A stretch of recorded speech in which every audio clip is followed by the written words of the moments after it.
mixed martial arts and boxing. Mixed martial arts and boxing. Yeah. Oh, man. We are doing this. Oh, Jesus. What is up, my friends? Welcome. The final big combat sports night of the year, and my God, what a night it was. We thank you, as always, for joining us. This is, of course, the UFC Vegas 45 post-fight show, the Paul Woodley 2 post-fight show. Really, just we're an all-violence post-fight show here tonight. We're not discriminating. This is on MMA fighting. You know the crew. That man over there is my Arizona brother, José Youngs. Patrolling the paint up north, we have the Prince of Positivity himself, Alexander K. Lee. And, of course, the finest producer in the business, E. Casey Leydon. I am Shaheen Al-Shatti. It is very late, especially for poor AK over there. I think it's like 3 a.m. for him. So let us get to it, fellas, because, wow, busy night. Let's break it all down, and I suppose there's really only one way we can start. Oh, gosh, Jake Paul, Tyron Woodley. The rematch, man, and it ends with essentially a worst-case scenario for poor Tyron Woodley. 3 years ago, this man was on top of the world. Talked about as one of the best pound-for-pound fighters in all of combat sports, and tonight he got the Nate Robinson treatment. Round 6, it was a face plant KO. It was a bad one. Jose, I'll start with you, man. I won't lie. I feel pretty sad right now. Like, surprisingly sad. Seeing all these memes flying around the internet, knowing how this one's certainly going to be treated from here forward. The internet is not a kind place. Just your initial thoughts about what we saw tonight. Weird night. That was a pretty awful fight until that one punch landed. That was significantly worse than the first fight. Everyone was like, oh, Jake Paul ran away. Tyron Woodley didn't throw any punches in the first fight. I would have preferred that over what was happening until that one punch Jake Paul landed. So I don't want to say I was surprised or not surprised. It just, when it happened, I was like, I guess Tyron Woodley's asleep right now. We hadn't really seen that in a long time, or if ever. Nate Marquardt was the last time. Nate Marquardt, yeah. I mean, he's obviously he's been hit hard and teed up and choked out and lost one-sided decisions. But it's like what we said about Conor McGregor for so long. Like, the mystique about him was, yeah, he lost, but there was never really that image of him just unconscious on the canvas. Like, we've seen him choked out, we've seen him TKO'd, we've seen him like break his leg, but we've never really seen him separated from his senses and face down doing his best floor mat impersonation. We saw Tyron Woodley do that tonight. So it's weird night. The younger, faster, stronger, Bigger, undefeated boxer beat almost 40-year-old fighter who hasn't really won a round in several years. So that sentence, I shouldn't be surprised. But given the fact that it's Jake Paul, maybe I am slightly surprised that he's the one that's etching his name next to using Nate Marquardt and Jake Paul in the same sentence in 2021 to describe combat sports is a perfect way to end this year. It's so weird when you frame it like that, but you're not wrong, man. And I think the one thing that stuck with me, this is a very short promotion, the lead up to this rematch, right? It was a lot different than the first time we saw this. And the one thing that really stuck with me on that little tete-a-tete that these two men did with our friend Ariel Helwani this week was Tyron's whole rant about how I can't believe this guy, of all people, has a win over me, that this guy can say that he was able to beat me and that sort of thing. And now it's so much worse. It's so much worse than that initial rant for Tyron now. I mean, AK, we could circle back to Jake in a few, but obviously we run an MMA site here, right? We have history with Tyron Woodley, and man, it is hard not to think that something irreconcilable happened to one of our own tonight.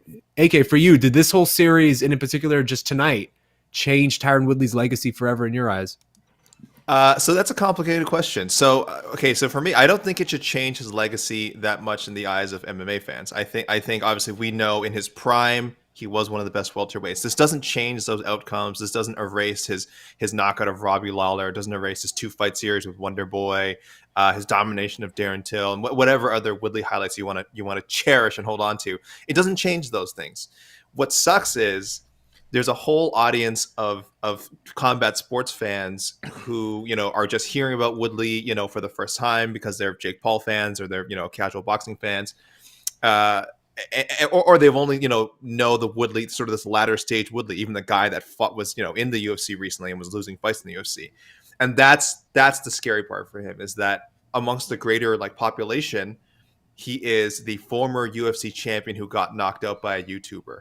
And it's completely unfair, but I mean, this is the headline, this is the tweet, this is the memes that are going out. These things are presented without context. So again, for those of us who are whatever we call us, hardcore, or just people in the media, or just dedicated fans, we know how good he was. We know how good he was. We know what a talented guy he probably still is, what a great athlete he still is. But what most people are going to see is this guy who just lost a second time to social media celebrity, general provocateur, Jake Paul, and the second time just getting clean knocked out. One of the if in a void, if we were talking about boxing, we say this is one of the best knockouts of the year. I mean, that's how nasty it was. If you ignored the rest of the fight, if you ignored just aesthetically, good Lord, that was scary. Ah, man, it's weird when you're sitting there and listing off all of Tyron's qualifications, right? Because I still, even all of this aside, this whole year, how this has played out for him, he's still a top 5 welterweight of all time, probably, right? Like, he's on that short list just for his MMA qualifications, what he was able to do at his peak. He's still right there with some of the greats at 170. But Casey, man, I mean, I'll throw the same question to you. Did the way this year played out, and in particular tonight, will this change how Tyron Woodley's remembered in your eyes? Slightly. I think in the moment, or like even as soon as I saw it, I was like, this is the worst thing ever happened to Tyron Woodley. And it feels that way in the moment. But actually, I think the way Woodley kind of handled it, came to the press conference, even did a little interview in the ring, actually. Incredible at the press conference, I have to say. Like, he did not need to do that at all. And it's commendable. It's commendable. We're talking about just like legacies and stuff. Well, first of all, the knockout.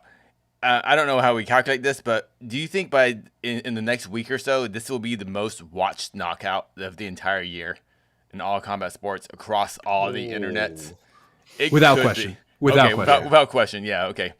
So that just sucks for Tyron Woodley. I mean, it just as a person, it just sucks that you're on that receiving end for it's just gonna be bad. But legacy wise, it takes a shot, but I don't put this on the same level as, like, say, how BJ Penn kind of destroyed his own legacy. And BJ Penn, one of the greatest lightweights ever. We don't even think of that anymore. He's just kind of, this guy gets knocked out at bars by random dudes. Tyron Woodley, he chased a dream. It didn't work out. He still got the paycheck, but the dream didn't kind of became a nightmare, I guess. So I don't think it's as bad as we want to think it is, but it still sucks. And I think the way Jake is kind of handling and not really discrediting Woodley and saying he sucks. He's like, this guy's a warrior. I just fought like a freaking warrior. I'm proud of what I did. Jake never kind of discredited Woodley.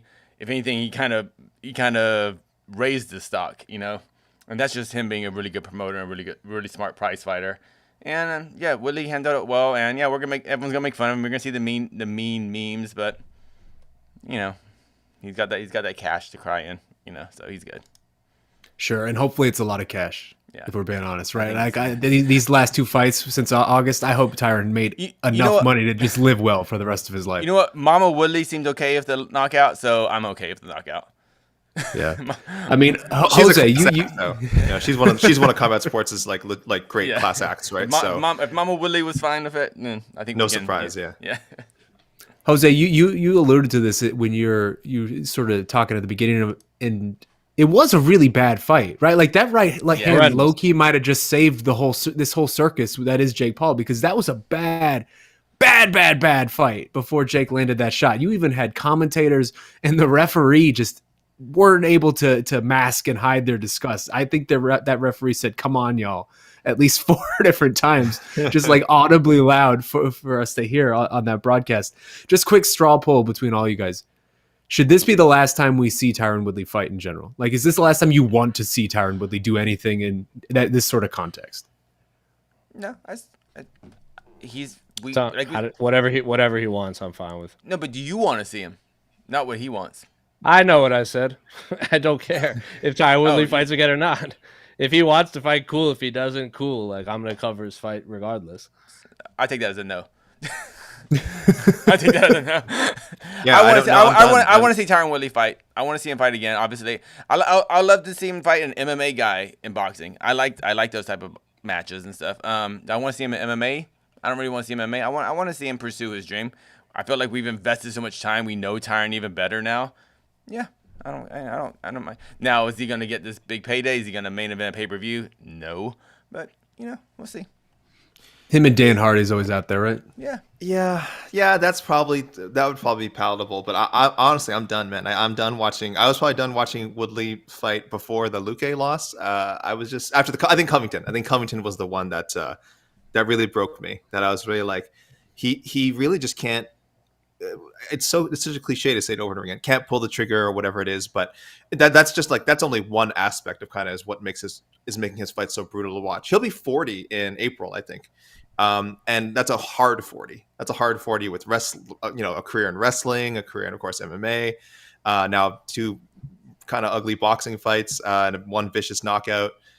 I don't know. I'm not saying he could never win a fight again, but I was really surprised how many people were convinced that they would see a different Tyron tonight. I wasn't sold at all. I'm like, there comes a point where you fought so many times, and so much of fighting is fight or flight.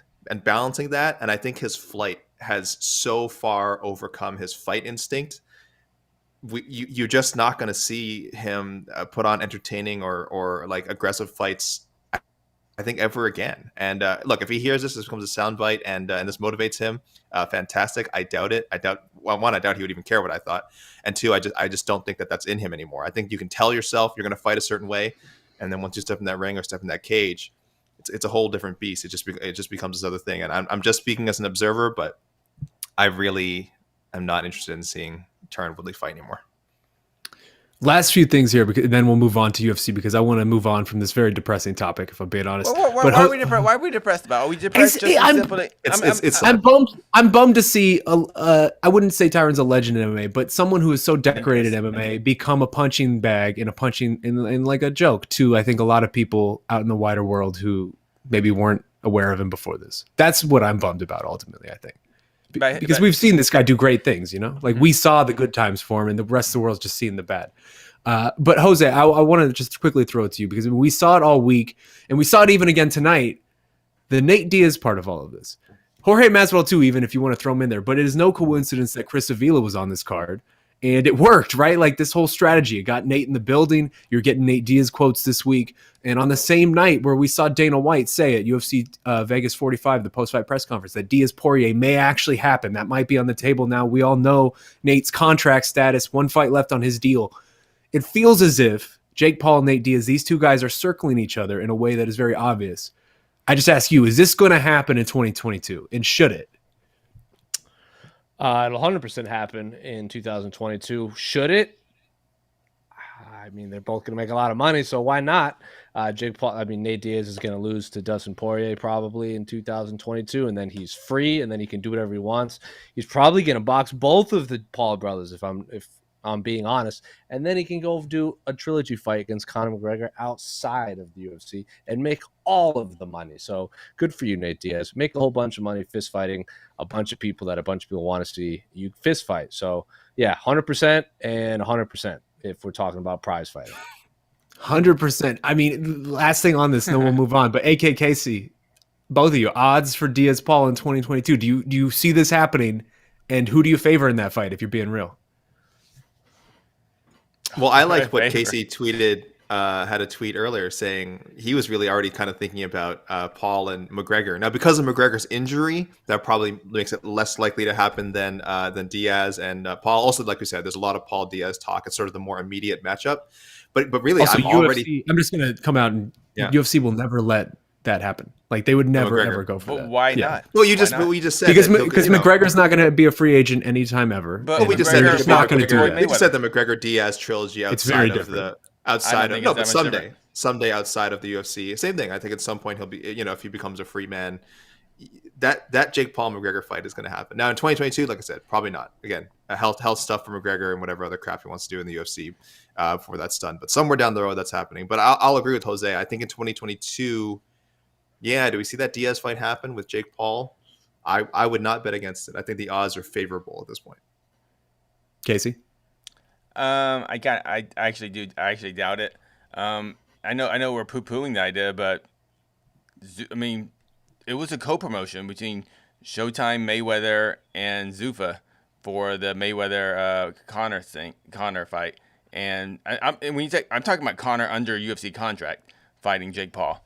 So I still think that's out there. I think there's money.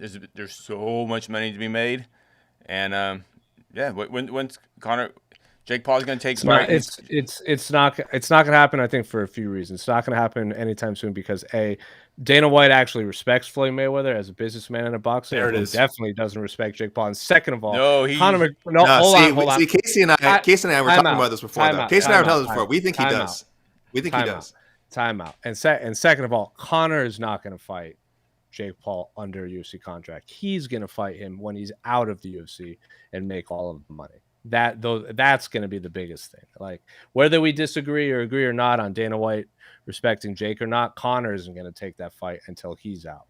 And he doesn't have to share because Conor's oversharing. This is a guy that's not wearing the crypto shirts for 30 seconds on a weigh-in. You think he's going to share the money of the Jake Paul fight with UFC? Not happening. He's going to wait to get the lion's share. I think that would become like the third biggest boxing pay-per-view of all time. Is that crazy to say? I think that's would just be crazy at all. I think that'd be just behind Mayweather, McGregor, and Mayweather Pacquiao. I think it's number 2 behind Pacquiao and Mayweather. All right. Enough of this nonsense. We need to move on. Let's move on to the real fights tonight. The real action. Real fights. We all know what it was. I'm just saying. There was fun stuff tonight, and I want to talk about the fun stuff. Because good Lord, fellas. Okay.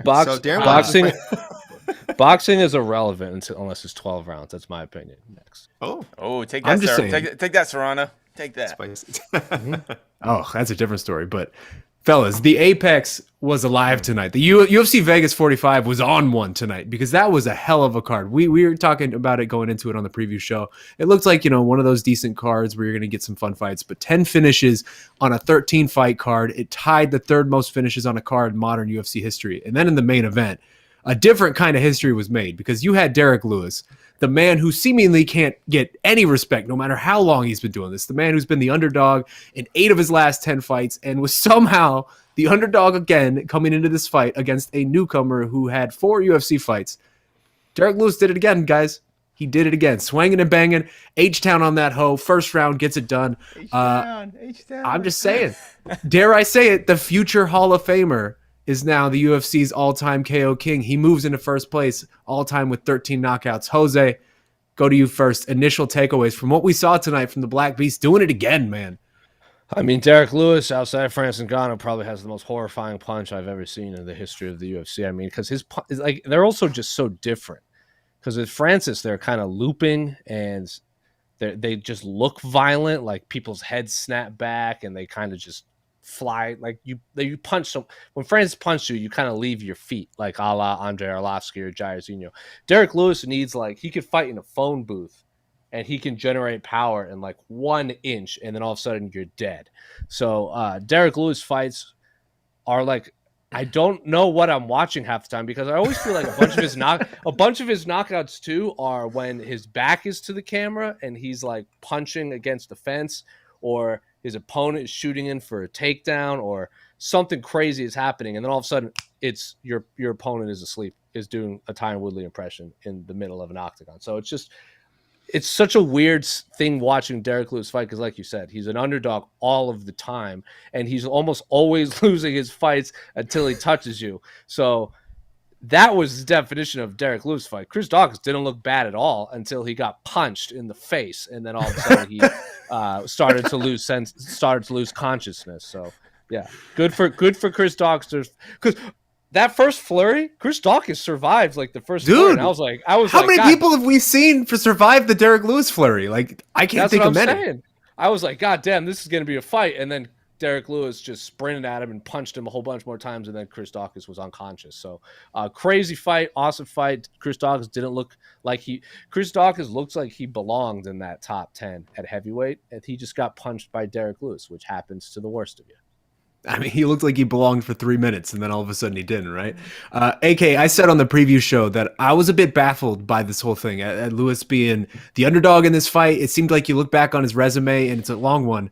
these are just not the types of fights he loses. Like, there are very specific types of fights against the very elite of the elite that he will lose. And then the rest of the fights, he generally will just beat everybody else. What do you make of what we saw tonight? Yeah, I mean, look, since a couple of odd losses to like Sean Jordan and Matt Mitrione, the only guys he's lost to, Ciryl Gane, current interim champion, Junior Dos Santos, former world champion, Daniel Cormier, 2-division champion, Mark Hunt, again, one of the great heavyweights, one of the great striking heavyweights at the very least, kickboxers. And that so that Hunt one was like the peak of his bad back. Like, he was almost immobile in that fight. And that was, by the way, one loss in a stretch of, I think, 8 wins. He went 8-1, so that was the one loss in like 8. So he was still crushing people. So the only question, you kind of ask yourself in the situation is, well, is Chris Daukaus going to be in this, in that tier? Will we one day look back and say, oh, that was another loss against, a future UFC champion or UFC title contender, Chris Daukaus, which I still think he could be. But was it going to be building that, getting that shot with a win over Derrick Lewis? That's asking a lot. Daukaus had beaten some good veteran names like Oleinik, Abdurakhimov, but this is his first like legitimate top 5 guy. I know Derrick Lewis has been around for a while, so people, I think every time he faces one of these young contenders, I shouldn't say young, but relatively fresh contenders, they're going to ask, well, is this, is he on his way out? Is it time that he becomes a stepping stone? And I don't think we're near that stage yet. I think, again, he has a lot of wins left, and I still think guys who are at the cusp of the top 10 or just at the top 10, like in the 8 to 10 range, I still think he's too much for them. And I think that's what we saw with Daukaus. Like I said, it could have gone the other way. It is heavyweight. It's just there's a reason that these things keep going Derrick Lewis's way. People have to acknowledge it's not just luck. It's not just his raw power. There's like a legitimate skill to what he does. And how he approaches fights, and that's why he keeps getting these wins. So another big victory for the Black Beast. Absolutely. I mean, Casey, like, coming into this, obviously this was too much too soon for Chris Daukaus. Like, that was sort of the big question coming into this. We talked about that on the preview show, and really like the difference, right, between the Tom Aspinall path and what Tom Aspinall was trying to do of taking it slow versus what Chris was trying to do here, where he's a little bit older. He wanted to sort of make that move, make that jump very quickly. It's just so hard in this heavyweight division when there's so few viable names that escalation can happen overnight, like sometimes too fast. And this was one of those. I wonder for you, like, does this validate in your mind almost like what Tom Aspinall has been preaching about, just taking the slow road sometimes? You got to find out. There's only one way to find out, who you are and how good you are. And Chris Daukaus, he signed the contract. He thought he was good enough. He talked a big game. He was super confident. No, like 99% of heavyweights are going to have a problem with me. Turns out that 1% is Derrick Lewis. So I'm not anti-Chris Daukaus or anything. Did I pick Lewis? I picked Lewis on the preview show, right? I'm fairly sure that I'm the only one here that picked Derrick Lewis. Because I'm pretty sure I was the only one that picked Chris Daukaus. I think it was 2-1. Derrick Lewis. Okay. Was it? Okay. Yeah, because you said that. Because I was pretty sure. I've been pretty high on Lewis for this fight, especially the big jumping competition. And it was one of those, like I said, MMA fans have very short-term memories. What have you done for me lately? And Derrick Lewis, I think, just had a bad fight. Ciryl Gane fights great. Ciryl Gane is just really good. He makes people look bad. He makes people look bad. I think he exceeded my expectations. I thought that was gonna be a close fight. It was not a close fight. Ciryl Gane is just really good. Ciryl Gane might be the best heavyweight in the world. We don't know, actually. And I won't be surprised if he does beat Francis. When I thought Francis was the best heavyweight ever just a couple months ago, but here we are. But Derrick Lewis, he had a bad fight. He's in the apex. He doesn't have to worry about fans. He doesn't have to worry about, his favorite, screwed up click rapper in the front row watching him. He doesn't have to worry about tickets for families, all that stuff. He's just the embedded crew following him around the whole time. Crew, yeah. Say something funny, Derrick. Say something funny. Yeah, talk about your balls. Talk about your balls. Say the line, Bart. Say the line. Say the line, Bart. Yeah, and I feel like Derrick Lewis feels that all the time. Mm-hmm. It was just a low key. These Apex, he said it. Just listen to his post-fight interviews. Like, stop giving me these main events. Stop giving me these 5-rounders. I just want to make my money, beat up some people, and get out of town. And these are the perfect fights for him. Derrick Lewis doesn't like the glory of being a fighter. He likes the paycheck. He doesn't like the glory. He just wants to get his money and get out. And Apex cards are perfect for him. And I don't know how much this means for Chris Daukaus. It's just a loss. He can easily come back and still be the best heavyweight in a couple years. Charles Oliveira, got subbed by Jim Miller and a bunch of other people before he became the best lightweight ever. So I'm not trying to throw Chris Daukaus, out the window or anything. He's obviously really good. Just a bad night for him, and Derrick Lewis is freaking awesome. And there are levels to this game, and Derrick Lewis is on a higher level right now. Yeah, I mean, he's essentially in the same spot he was coming into this, right? We all saw him as the number 4 guy in this division behind Cyril, Francis, and Stipe, in whatever order you want to throw them in. And that's still where he is. So, gentlemen, just quickly, let's go around the horn here. I mean, you look at the landscape. You have Ngannou and Gane obviously going at it next month. That's the next big pay-per-view. And then you have Stipe and John Jones just sort of sitting out there in limbo. We don't really know what's next for them. Jose, I'll start with you first. Like, match make this heavyweight division for me right now. What do you feel? Where do you feel like this goes? Because we had Dana White even tonight saying, Derrick Lewis, you might want to stay by your phone just in case a call comes, and we might need you to fill in January. Regardless of who he fights next, Derrick Lewis should be on that Houston card in February. That's for sure. If he wants a quick turnaround, but that's up to Derrick Lewis. It seems like he didn't really enjoy fighting in Houston last time, but that might just because he was the main event. He obviously seemed to enjoy it when he fought Ilir Latifi. I think that might have even been the opener of the pay-per-view if I remember correctly. So, meritocracy and wins and losses matter. It should be Stipe, but I want Stipe to fight John Jones. So who's even left that Derrick Lewis hasn't fought? Because if Chris Daukaus had won, that's a whole lot of matchups that you can make. Because he hasn't fought. He was 4 or 5 fights into his UFC career, and I feel like Derrick Lewis has fought everyone. Who's even left to heavyweight for him to fight? I'm pulling it up right now. Jairzinho, he's the only one. He just lost to Curtis Blades. Otherwise, then you're looking at like the Tom Aspinalls of the world, right? I know. No, I know what. Give it to me. I know what you're going to say, and give it to me. The answer is Tai Tuivasa. That's the only fight I want to watch right now. Yeah. Tai Tuivasa is a fat boy who likes to knock people out and drink liquids out of shoes.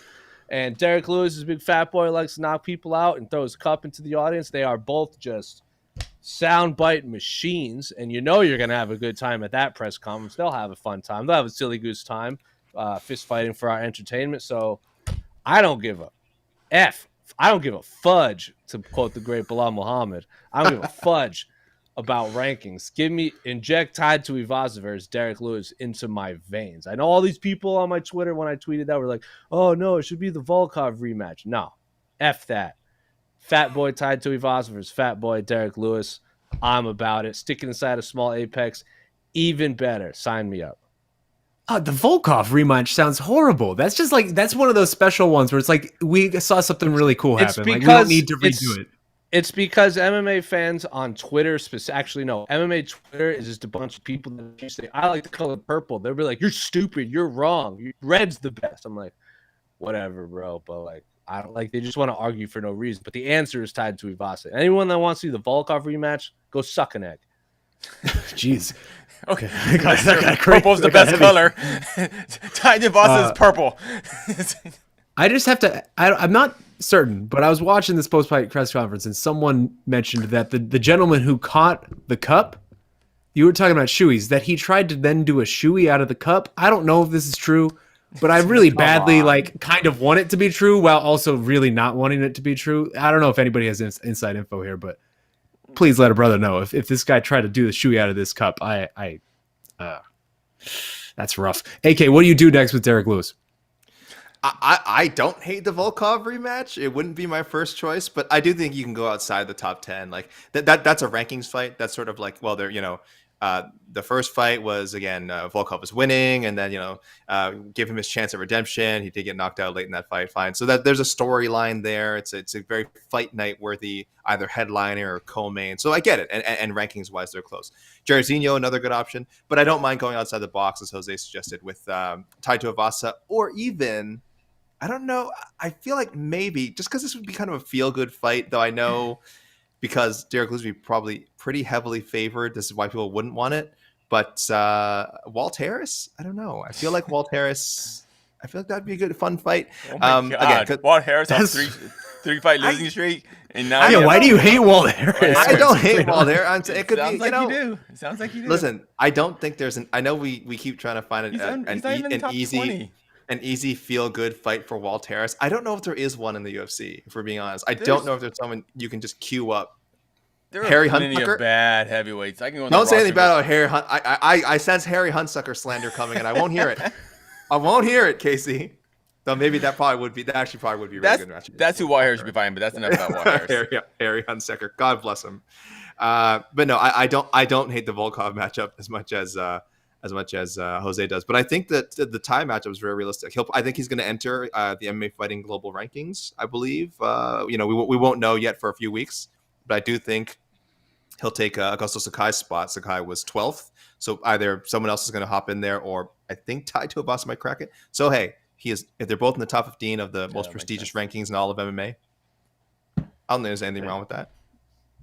Fair enough. Well, hey, let's move on to the co-main event. No. What's up, Casey?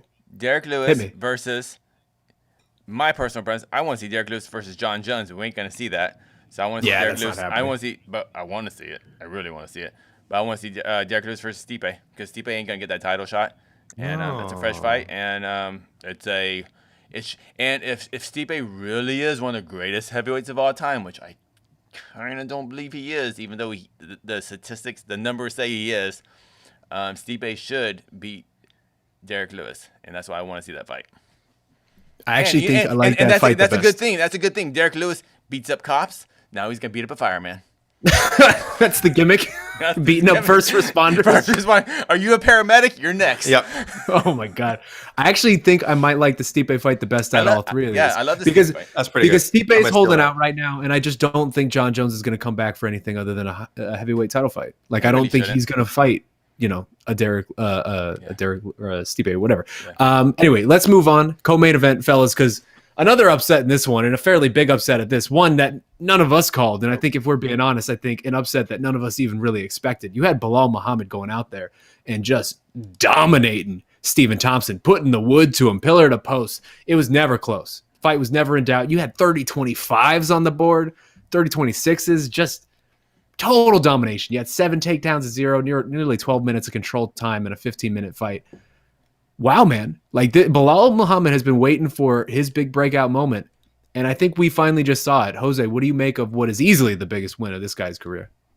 Caught me by surprise. I think I picked, if my words are correct, I thought Stephen Thompson was going to cruise to what did I say, like 10-9, 10-9, 10-9, 30-27 across the board. I think I referenced like Belal Muhammad wins a lot of decisions, loses to a lot of guys in the top 5. Wonder Boy's been in the top 5 for so long.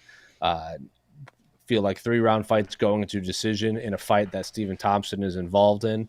Normally, he's the one that's winning. I know he just lost to Gilbert Burns, but Gilbert Burns is really, really good. And I thought Belal Muhammad was a top 15 welterweight, but not a top 7 welterweight. So Belal Muhammad proved me wrong. The biggest upset decision-wise, most dominant upset I can think of in a long time in MMA in terms of, like you said, that was just a shutout. I know we've seen 30-25, man, 30-25. I know we've seen upsets where it was like flash knockouts or submissions, stuff like that. But for Belal Muhammad to do that to someone, a lot of people, I remember that thing that was going around on MMA Twitter. It was like, oh, tweet a picture of someone you were really confident was going to be a UFC champion. I saw a lot of Stephen Thompsons.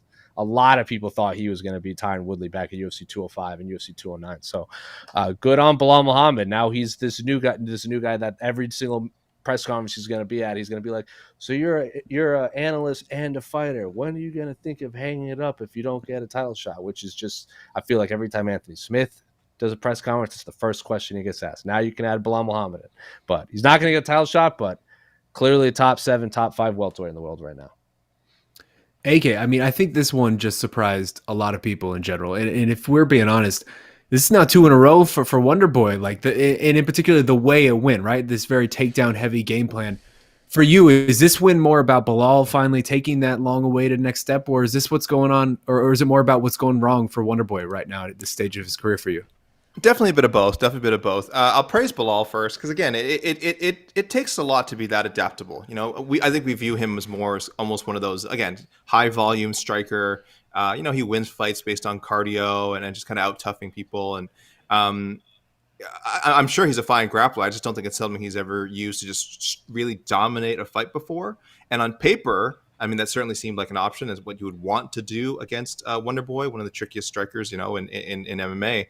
We just didn't think he could do it. I mean, a case I'll tell you on the pre-fight Q&A, I could not have been more wrong. Someone literally asked us, one of the questions was, do you guys think Belal will just wrestle and smother Wonder Boy? And I was like, that's not going to happen. I'm like, I know we just saw it, but I'm like, I think that's just the Gilbert Burns loss was so fresh in people's minds. They think, oh, his wrestling is a weakness. I'm like, historically, takedown defense is pretty a strength of Stephen Thompson's. So that's why it lends to the second part of your question, where I do think fundamentally, I'm sure his takedown defense is fine, but you're just getting older. Your reflexes are a little bit slower. Your opponents are a little bit younger, a bit hungrier. Wonder Boy will be 39 in February. So again, I'm sorry, I hate to keep dating people like this, but the age in combat sports really, really matters. And once you start going, once you hit that sort of hump, there's a hump. It's really hard to come back. I'm sure people will have examples of fighters who have looked washed. I don't know, maybe Andre Arlovsky, looked washed and then kind of somehow found a second, third, fourth gear in their careers, but it's rare. Maybe Wonder Boy is that guy, but right now there is based on the last two fights, there's very good reason to believe that he's not, and his days as a contender could be over. Casey, I mean, same thing to you. Is this more about Belal winning for you, or is this Wonder Boy losing? What's the story here? I'm going to go Wonder Boy losing. I'm not trying to take too much away from Mr. Muhammad with the biggest win of his career, but I'm actually going to put much more of this on Wonder Boy. I made a big oversight when I was looking at this fight. I completely forgot this was at the Apex. Completely big point. It's a big point for even the main event. All of these fights, it played into it. I completely forgot it was the Apex. I think they even mentioned that in the commentary. As soon as Wonder Boy's got that super wide stance already, he takes 2 steps back. His foot is already in that little, the warning track area. It's not good for him. But in the overdone storyline too with Wonder Boy, aren't you Wonder Man now? That actually says a lot, because at some point these fighters get old, and tonight I felt I saw an old Wonder Boy, and it showed in the small apex cage, and with Belal just sticking to a game plan. And Belal, he sticks to a game plan. I give him a lot of credit for that. And he didn't care about making this exciting. He just knew he had to get a W. This is one of those fights where you don't got to win impressively. You just got to win, and that's all he needed. So we're not talking, because take out the fact that it was an upset. It was a boring fight, in terms of just pure fight entertainment. But the storyline of the fight, Wonder Boy, not being a top contender anymore, basically, that's why we're kind of talking about it. That's why I put more of the kind of the story of this fight on Wonder Boy just getting old, and just that this is new crop. And AK mentioned though this kind of Arlovsky thing, but which I think is interesting, because Arlovsky never kind of came back and became a title contender. Arlovsky was just one of the best heavyweights, and then became this kind of middle of the road heavyweight, and just managed to survive. Well, he had a very brief moment. He had a number one contender fight against Stipe. Yeah.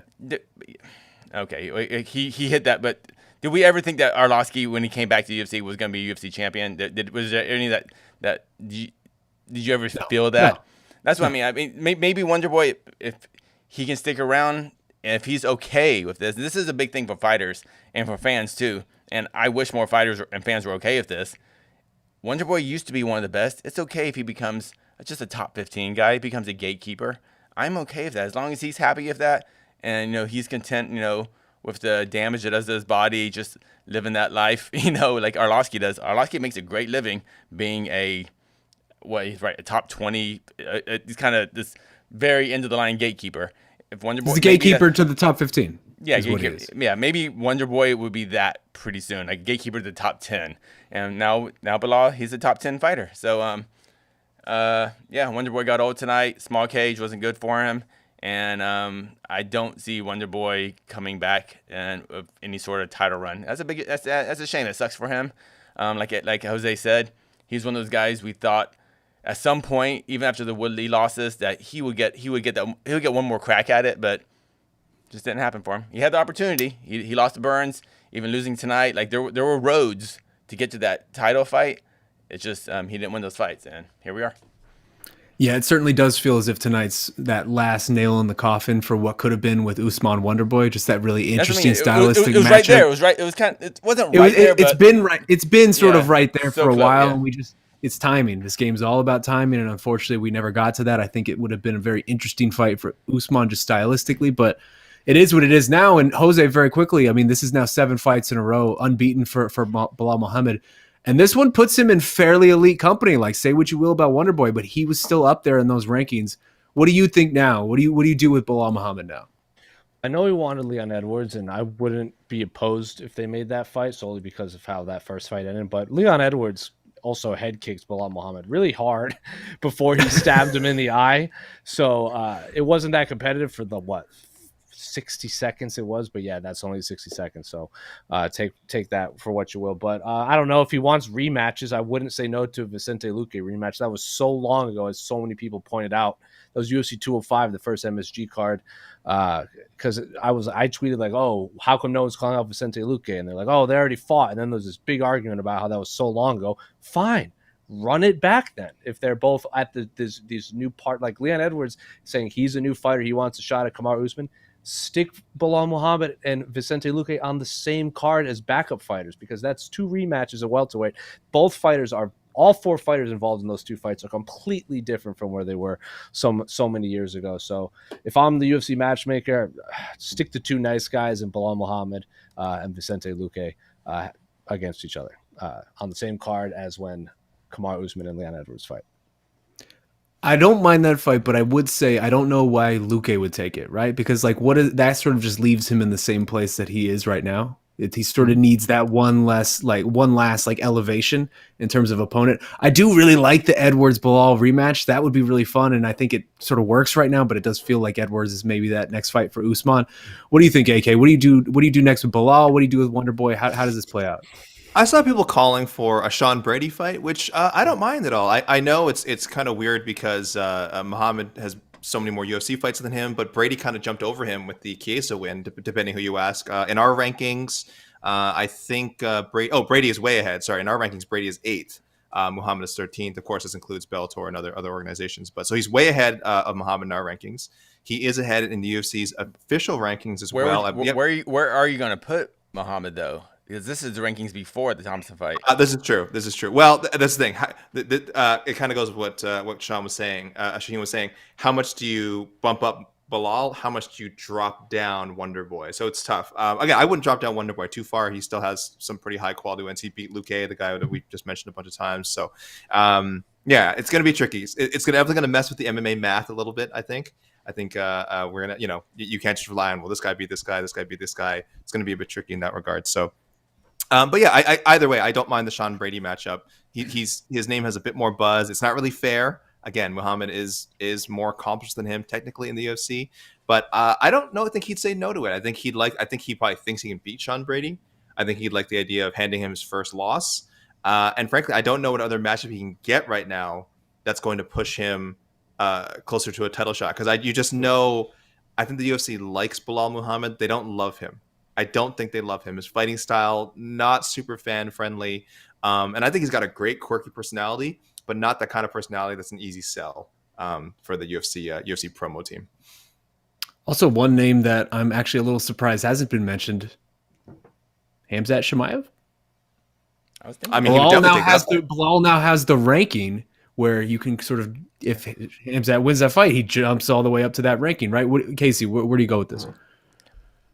I think in terms of fairness, because Muhammad just fought someone that was way ahead of him, and he beat that person. I think now your next fight, you kind of have to fight someone behind you, and that's why I actually do like a fight like Brady. I even like Chiesa, and I like Chimaev. I think the Edwards fight doesn't make sense to me. I think Edwards is getting a title fight.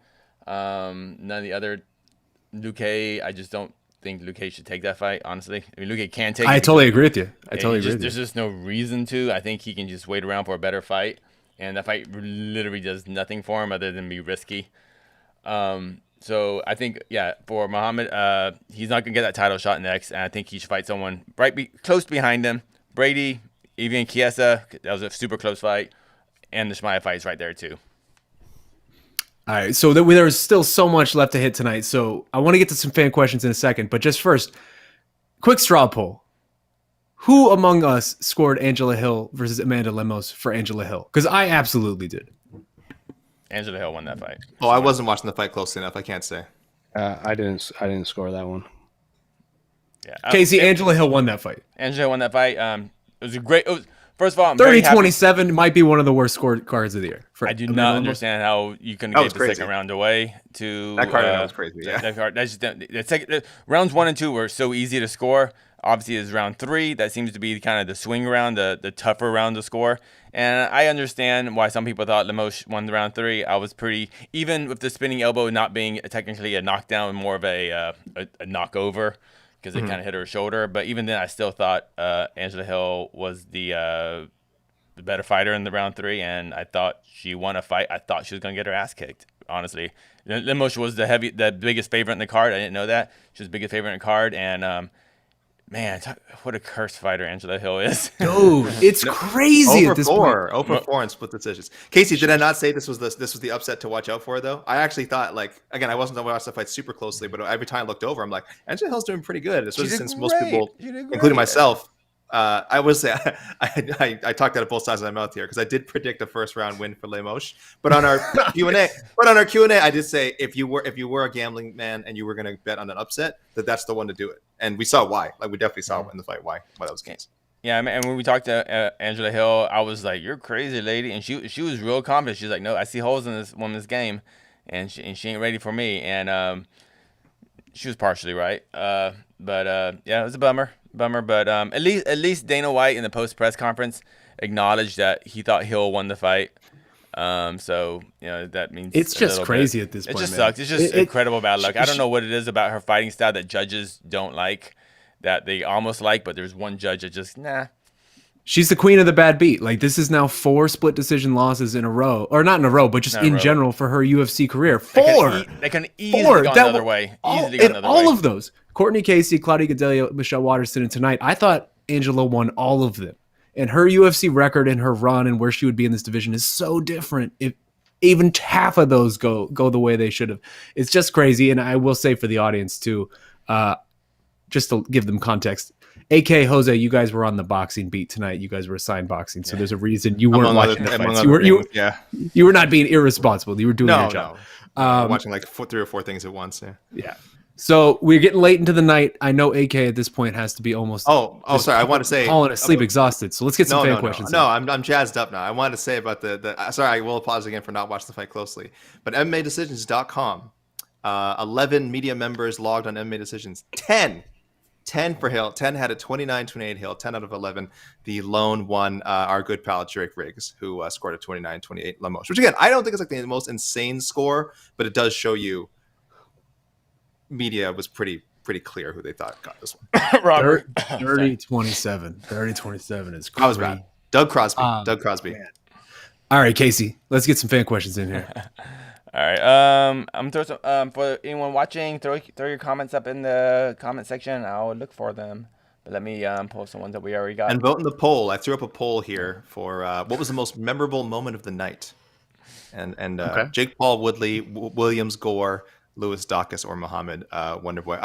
Paul Woodley, way ahead. I will say, while we're waiting on these questions, Williams Gore was way more fun than it had any actual right to be. Like, that was one of the better fights we saw tonight, and I really enjoyed it. And I'm not crazy because that was horrible boxing, but for some reason, horrible. I think MMA fans really like horrible boxing. Because absolutely, we love a horrible sloppy boxing. Because how many takedowns are almost were in that fight? It was like a half of an MMA fight. Yeah, Gore shot really early, and he got in deep. I mean, that would have been a completed takedown in the UFC. Also, the Darren Williams half knockdown where he just basically pushed him out of the ropes. Like that was hilarious. I'm here for that. Like, that was interesting. I just enjoy watching really crazy high level athletes sort of try to do this stuff. And then, of course, the clip of Gore becoming momentarily distracted and then eating a punch, and then looking back at Darren Williams like shocked, like, "What are you doing?" And then eating another punch right in the mouth. That's the new. I mean, that's the new meme that's going out there. Like, I hope that becomes more famous than the Woodley KO. I know it won't, but that scene is just incredible. I got that exact meme sent to me by several of my non-combat sports friends. It's like, that's the one you guys are paying attention to. You guy puncher. What? Whoa! Whoa! Hey! Chill. All right, let's get a couple questions in here before we get out. All right, guys and ladies, here are some questions. All right, here we go. Oh yeah, the highly anticipated. Four Corner Sports asks, does Justin Taffa deserve the Carlos Felipe rematch?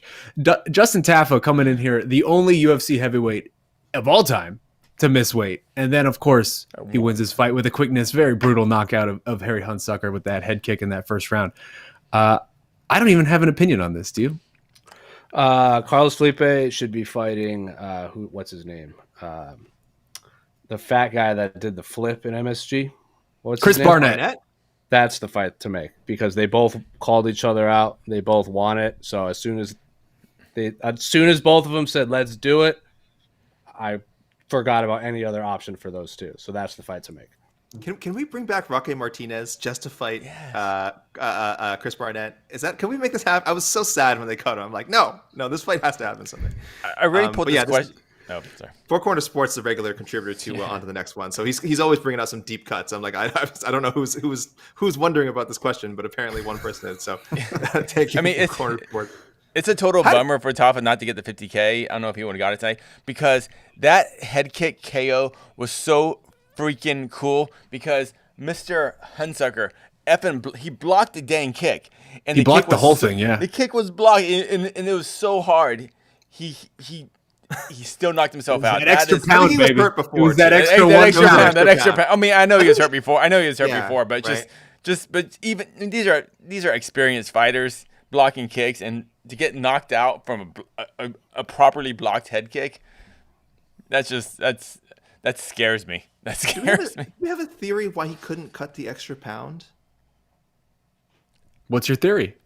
Do we have one? I mean, I thought you were going to lay it on me. I thought you had something cooking. Come on. So does this tell us he's already cutting down from a lot? Is he like well over 265? Is he like 280, 285? And he's actually cutting weight to make the 265 limit or 266? Is that where the case? It was literally 1 pound, and he weighed in pretty early. So I think they would have given him extra time to cut the weight. And again, look, we don't encourage extreme weight cutting around here. If there's health reasons why he couldn't do it, I understand.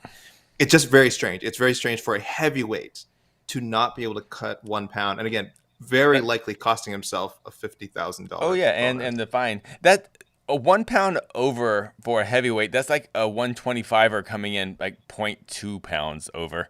You know, like it's such a right a nominal, just nothing type of. But you didn't make the weight. I'm going to go rogue here. I'm going to go rogue here on this next question because I see it from David Sandine, and I just need us to address it. How about Killer Cub Swanson and the excellent fight IQ and game plan? Can someone here for me just wax poetic about the veteran Killer Cub coming in there again tonight? Shaheen, go ahead. Yeah, I'm setting the table for you guys. I already said I absolutely love when you see these type of WEC veterans still just hanging around in the game. I said this with Dominic Cruz the other weekend, but this one was so nice, man. Darren Elkins made a career out of surviving these type of things, right? Like that, he has it tatted on his body. He felt so strongly about it that he tatted it on his body. And tonight, Killer Cub going in there and knocking him out in 2 minutes, spinning wheel kick. It was so good. I love that so much, just to see the vets coming in here like this. he still got it. That's all I'm gonna say. He still got it. Dude, those slick as hell. Slick. A few years back, I got to watch Killer Cub do a pad session with Six Gun Gibson in Albuquerque, and I was actually me and John Jones, and we were just watching it, and we're like, that guy's a champ. Like we were just watching Cub work out and just seeing how talented he is, watching just him roll. Like he is just a talented fighter, and he just never got that streak he needed to even fight for a title. I put a tweet out last week, and I said that in my mind, Gegard Mousasi and Cub Swanson are the two best ever UFC fighters to never actually fight for a UFC belt. I mean, I would say Tony Ferguson, but Tony Ferguson. Any belt. Any belt. Gotcha. Any belt UFC. I'm counting the interim belts. yeah, I think obviously Mousasi probably would have eventually got it, but he moved on. Killer Cub spent his whole career. He's going to retire as a UFC fighter, and he'll never get a title shot. And I hope the fans just appreciate him. He's just a great dude, a great fighter, and we got to see it tonight. Yeah, what was the fight he lost? That was the Giga fight. Yeah. Which is that's totally excusable loss. Like Cub Swanson. Yeah, it's just man, you got caught. But that's how it is. He's just a great fighter. Last one. Let's end on this, and I want to loop Jose in because it's his boy. Tristan Gordet saying, with Gamrot's win tonight against Carlos Diego Ferreira, God dang, did Gamrot look good too, Thank you for man. bringing that up. Yeah. Does the lightweight division have the best prospects in the bottom half of the top 15 in the UFC? And he notes Alvarez, Riddell, Saryukian, Gamrot, Fiziev. Jose, I mean, your boy, he showed out tonight. Yeah, 100%. I mean, everything about that sentence is accurate. I mean, I know a lot of people have been on the 135 bantamweight hype train for a long time, which that is clearly like the most competitive right now at the top. But I've never really jumped off the 155 division just being the most interesting in terms of like the talent level from like 1 to 50. I think there's not a division that can compare, because like if you look at, like, we do 1 through 15, but if you tack on 15 to 30, any one of those guys could be they could be a top 10er in like 2 years. Like I said this, I thought Gamrot should have gotten the red carpet treatment like Yuri Prohaska, Manel Kopp when they joined, but we get it. But all of us agreed it's because of 155. Like light heavyweight needed new blood, and flyweight, there wasn't a lot of contenders at flyweight, and at lightweight, you fight someone like Brad Riddell. He might, like what Drew Dober isn't top 15. Drew Dober could easily be a top 15 lightweight in the world. So yeah, Mateusz Gamrot deserves a top 12 opponent next. That dude's a monster. He's an incredible grappler, and then he's stopped. Like I thought he got hurt, like Diego Ferreira got hurt like a freak accident.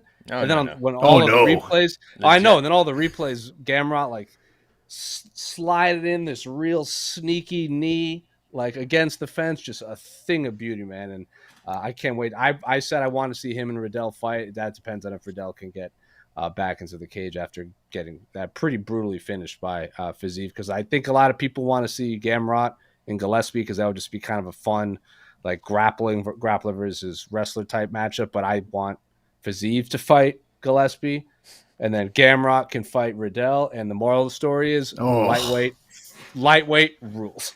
Oh God, you just gave me the vapors. Tell me off with Gamrot Riddell. That sounds nice, man. You know what else rules? KSW.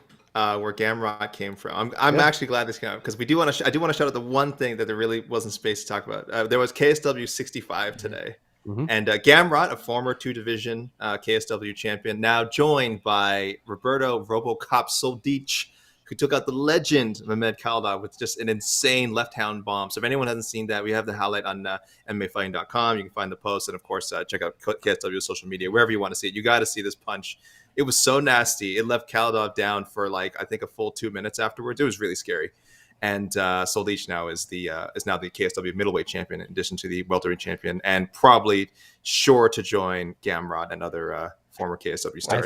Take a pay cut over here. What are you talking about? I know what I'm saying. He doesn't want to. He loves fighting. I was saying after Guram versus Gamrot on Fight Island, I said to the people in the media tent, like, this fight could be like Holloway Poirier.